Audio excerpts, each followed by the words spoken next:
Good morning. We're at Psalm 44 this morning. We will continue on today 44, tomorrow 45, and then Saturday 46. I'd love to hear back from you if you, as we move into this next phase of kind of being back together again on Sunday mornings, whether this is going to be something that's still important to you. My suspicion is that there may be some of you that would like to see this continued as a daily exercise, but I'd love to hear that from you. So if you want to text me, email me, call me, or lavish me with presents, that would be awesome. That just gives me some idea that this is something we should continue to give time and attention to ongoing. As I said, we're doing Psalm 44. I'm going to read it for you today, and we'll get to the heart of what I want to talk about at the end. We have heard it with our ears, O God. Our ancestors have told us what you did in their days, in days long ago. With your hand you drove out the nations and planted our ancestors. You crushed the peoples and made our ancestors flourish.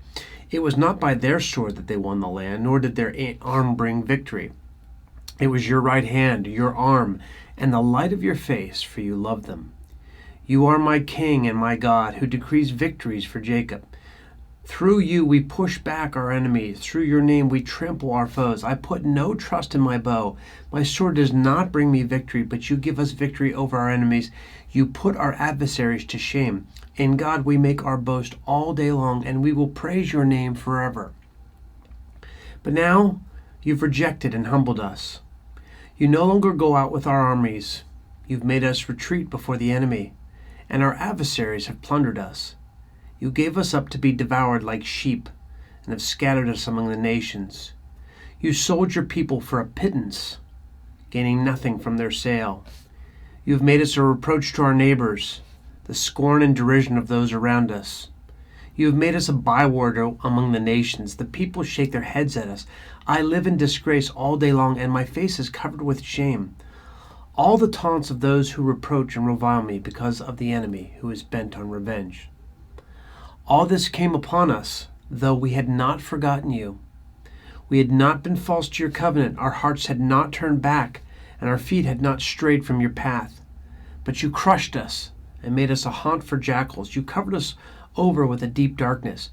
If we had forgotten the name of our God, or spread out our hands to a foreign god, would not God have discovered it, since he knows the secrets of the heart?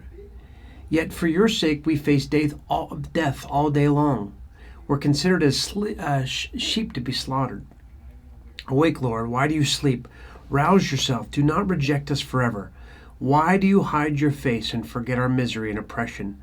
We are brought down to the dust, and our bodies cling to the ground. Rise up and help us. Rescue us because of your unfailing love. It's a really poignant psalm.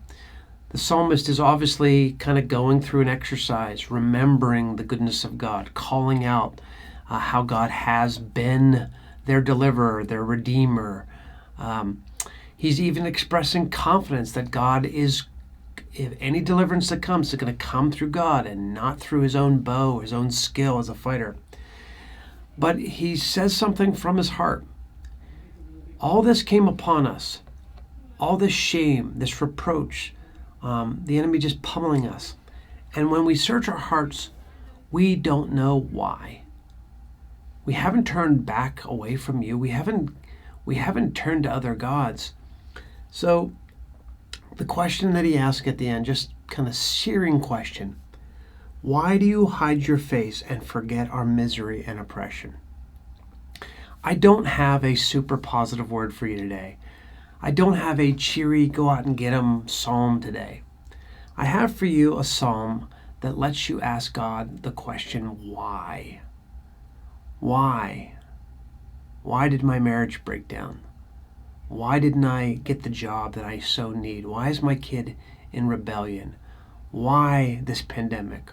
Why the turmoil of the race relations right now in our country? Why, oh God? Why do we see all this stuff happening? The searching of the heart, is it discipline? Have we done something wrong? Have we been somehow, are we in your disfavor? This is the question that's asking. We're brought down to the dust, verse 25. Our bodies cling to the ground. And then this last verse, rise up and help us. Rescue us because of your unfailing love. in the midst of turmoil, when we can't figure out exactly why things are happening, why God's allowing it, we get to ask the question, but I love the heart pivot. The confidence in God and His unfailing love, knowing full well that God is good and that He loves and that He will redeem and deliver. And so today, this is a psalm that teaches us to pray, why? And yet express confidence in God's unfailing love.